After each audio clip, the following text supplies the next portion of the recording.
Good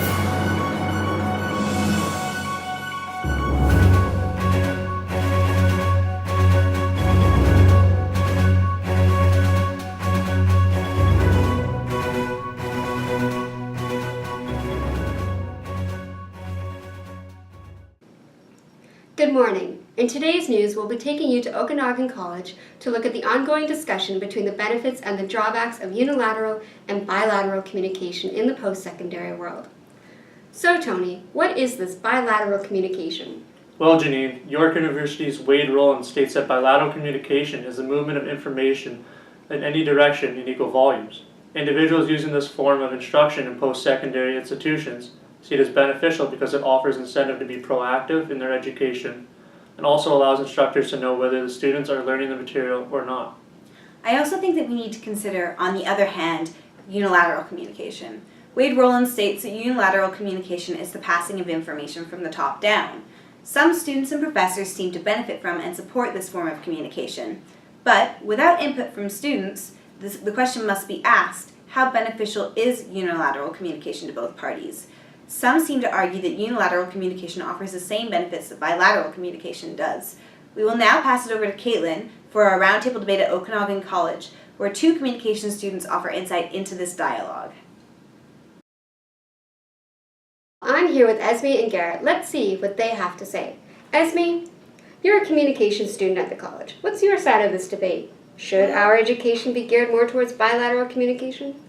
Well, Caitlin, I definitely hold a strong belief in bilateral communication. Bilateral communication, in the most basic sense, it allows for equal share of knowledge. So I feel that in the classroom we should be encouraging this collaboration between student and professor. When both parties are capable of adding to the discussion, there's equal opportunity to learn. So personally, I feel that there are many benefits towards bilateral communication. Some of these including stronger relationships and communities being built. You're incorporating social skills into students who might not otherwise get to use them.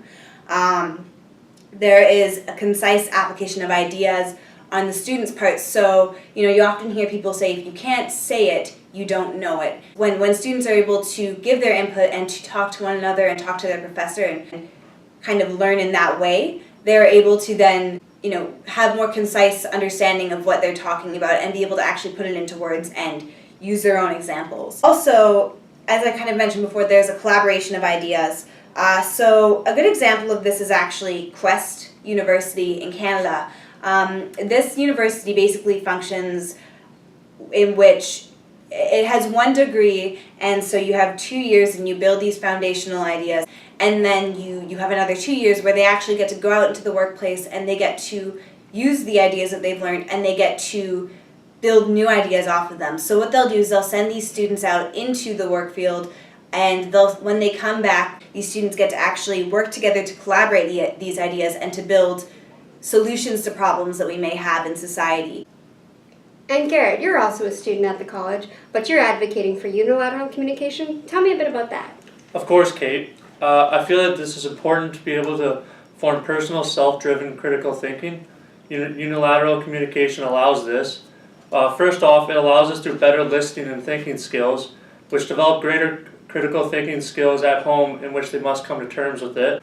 Another aspect is this more effective teaching method with less or no interruptions. And I think that this also kind of goes into a quicker, more efficient way of teaching in which we can get through more content, especially in a day and age where we're so consumed by what's outside and around us. I think that when we get in the classroom, we must find the quickest way to gain knowledge, and I think this is through unilateral communication. It also creates a more stable environment through administration and positive hierarchies. I'm going to have to go and talk about this whole hierarchy thing. We should be working towards more social equality, and so we have, nowadays we have critical pedagogies in the classroom which actually allow people to bring their critical theory into the classroom and have this social equality, which is definitely something that, many media study theorists say that we should be working towards. Do you think that the hierarchy is a good thing? I think that, as James Chili points out, that if we feel as though our educational needs aren't being met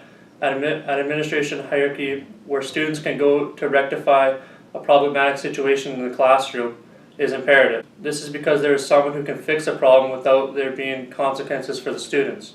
Okay, yeah, that is a good point. A lot of people do say that if something works, why change it? I'd just like to point out also that scholar James Tully, he actually states that when people are free to argue their own opinions and they have the same level of power as others, they can then become active democratic citizens rather than passive subjects.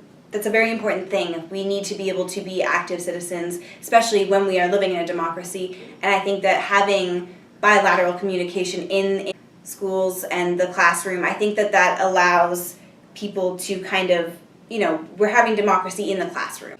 Garrett, what do you think about that? I think as we see through examples, most classroom environments, especially leading up to post-secondary in middle school as well as high school, are definitely unilateral and one-sided communication, just from the top down with the teacher. And I think we see this working all throughout our lives, and I don't feel a need to change it. Okay, yeah, that is a good point. I just think that if we use bilateral communication, if we incorporate that more into the school workspace, because I know that a lot of professors in post-secondary education tend to do that, whereas when you're looking at elementary schools and middle schools and high schools, they don't exactly gear towards that. They don't often try out new things. And so, I think that it's important that we at least try out bilateral so that we can see. I think that it allows students to have more opportunities to learn on their own terms. I think that it's more entertaining, it's more interactive. A lot of people are incorporating ICT or interaction communication technology into the school workspace. So we have online programs that we can go to and things like Moodle that we can have discussion posts on. Recently, I had a professor who actually allowed students to create their own discussion boards and quizzes, so that when it came time to study for a test, students could actually collaborate together, talk to each other, answer each other's questions, and then we actually had students making quizzes that not only helped them, but then other students could do them, and so they posted those on the discussion board. I thought that'd be an interesting way to get students to help other students and to have that relationship with their classmates, and to be more comfortable with one another. I just think that it helps to kind of clarify things when we try a different, more kind of discussion-based method. We can kind of bring our own examples in, and then the teacher can either expand on that, or it just helps us when we have our own examples and our own kind of ways of understanding information. That helps us in the long run, I think, when we go into tests and things like that, because we can refer back to those memories. And finally, I just kind of wanted to point out that I feel that bilateral communication is very practical, kind of taking all these points that I've said. It is something that you're going to go out into the world, and it's going to give you these learning techniques. It's going to give you more interaction, help you to have more interaction with people. And we're going to have a lot of programs that have practicum and hands-on work, but I think that communication-wise, network-wise, it really does help us to have that form of communication.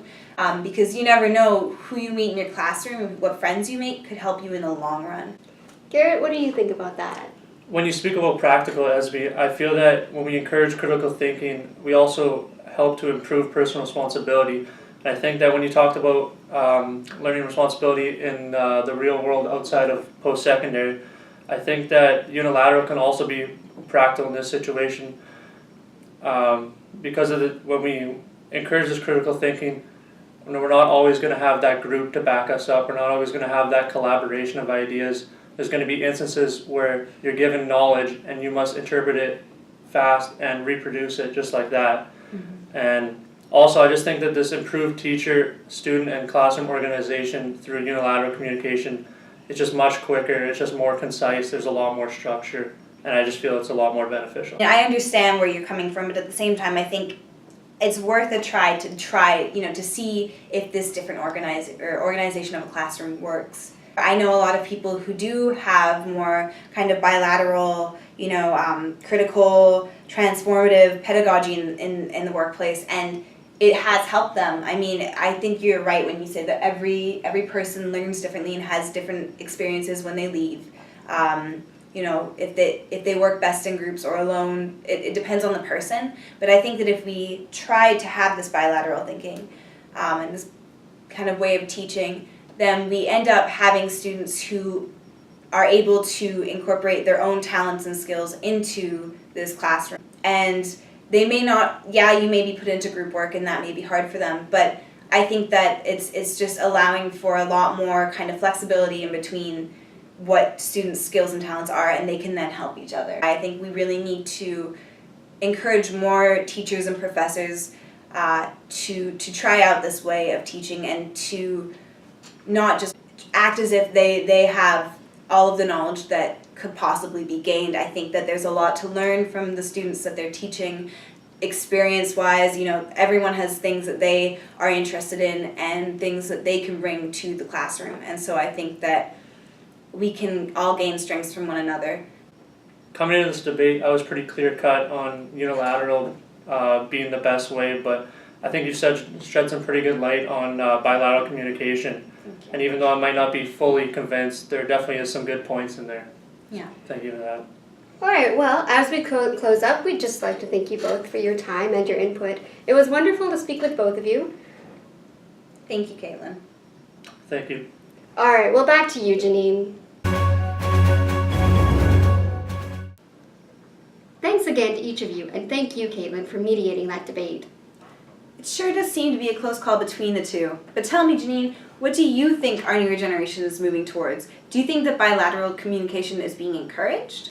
I do think so, yes. As you saw, the example of Quest University, among others, was given, and I think that we're in the midst of exploring these new methods of teaching. I think that we can definitely be optimistic when considering the future, for sure. I mean, who knows what will happen in classrooms in the next few years. Okay, well, after the break, we'll turn the report over to Ted Jones, who will be giving us today's weather.